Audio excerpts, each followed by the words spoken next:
Es un gusto que nos acompañe a la emisión de esta tarde. Como todos los días, agradezco el favor de su atención a las noticias. El aumento de 1 punto porcentual al IVA y a otros impuestos que aprobó la Comisión de Hacienda del Congreso de la Unión se reflejará en el bolsillo de los mexicanos.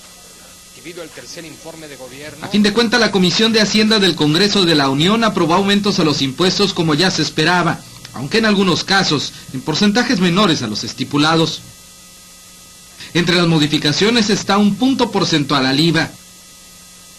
Una persona que gane hoy menos de 5 salarios mínimos, que estaba pagando más o menos 144 pesos de su bolsillo al mes por el concepto de IVA, hoy va a pagar más de 155 pesos. ¿Qué quiero decir?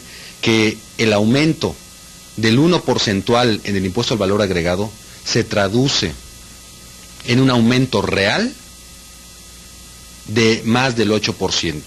Es decir, un aumento nominal del 1% se traduce en un aumento real del 8%. Pasa lo mismo que en materia de impuesto sobre la renta. El impuesto sobre la renta o ISR también aumenta del 28 al 30%, lo que se reflejará en los ingresos de los asalariados. Pero también se grava con más impuestos la cerveza, con un 26.5%, 3 pesos por litro de licor, el tabaco con un 170.9%, internet y televisión por cable 3%, así como un 2% de gravamen a los depósitos en efectivo. Lo que nos debe de dejar esto es una reflexión. La reflexión es que desafortunadamente se sigue pensando cada año que el aumento de impuestos es la solución para sufragar cargas públicas. Pero nos damos cuenta que ese 1 porcentual que se está aumentando de IVA, o ese 2% que se está aumentando de renta, o ese 3% en telecomunicaciones, o ese 3% que ahora vamos a tener de impuesto a los depósitos en efectivo, esos aumentos, cuando los traducimos realmente a la vida del ciudadano, la vida del empresario, la vida del ejecutivo, se traducen en un incremento mucho mayor. El sector empresarial reconoce que es necesario que el gobierno aumente sus ingresos, aunque aseguran que se debieron de haber buscado otras opciones y no afectando el bolsillo de los trabajadores. El resultado del trabajo que hizo el Congreso al final del día no satisfacen al sector empresarial, ni creo que a la población en general. El alza de impuestos nunca va a ser bienvenida.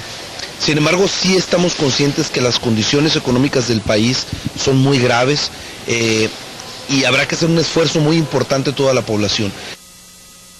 Este especialista en derecho fiscal asegura que los incrementos a fin de cuentas podrían afectar la competitividad del país con las siguientes consecuencias: mayor desempleo, reducción del consumo interno, aumento de la inflación, mayor gasto corriente y una extraordinaria demanda laboral, además de la reducción de ingresos per cápita.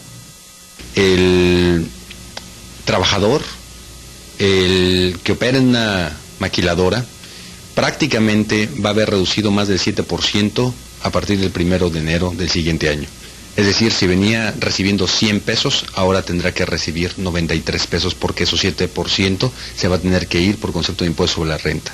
Lo que es muy delicado, muy preocupante, sobre todo para el inversionista, para el inversor, porque prácticamente el inversor tiene conciencia de no quitarle al trabajador ese dinero, lo que se vuelve un gasto para que él tiene que absorber. Él tiene que, desafortunadamente, tratar de conciliar los problemas o las malas decisiones del Ejecutivo, y eso es lo que genera inestabilidad. Tenemos que generar confianza, tenemos que crear estímulos, tenemos que crear beneficios sociales, tenemos que motivar al inversionista. Mientras tanto, hay otras acciones que se están proponiendo, como la reducción de recursos a partidos políticos. Siempre el tema de los impuestos es un tema muy complejo para todos los ciudadanos. A mí me parece que requerimos respaldar al presidente de la República y sobre todo encontrar mecanismos que nos permitan tener más recursos para atender a las personas que se encuentran en una situación más compleja en la comunidad. Es importante que existan medidas de ahorro por parte del gobierno, por parte de los partidos políticos. Por lo pronto, prepárese, porque los aumentos seguramente se darán en cascada, dejando claro que continúan con tasa cero en materia de IVA, medicamentos, canasta básica y algunos otros alimentos no procesados. En Tijuana, Jorge Fregoso, en síntesis.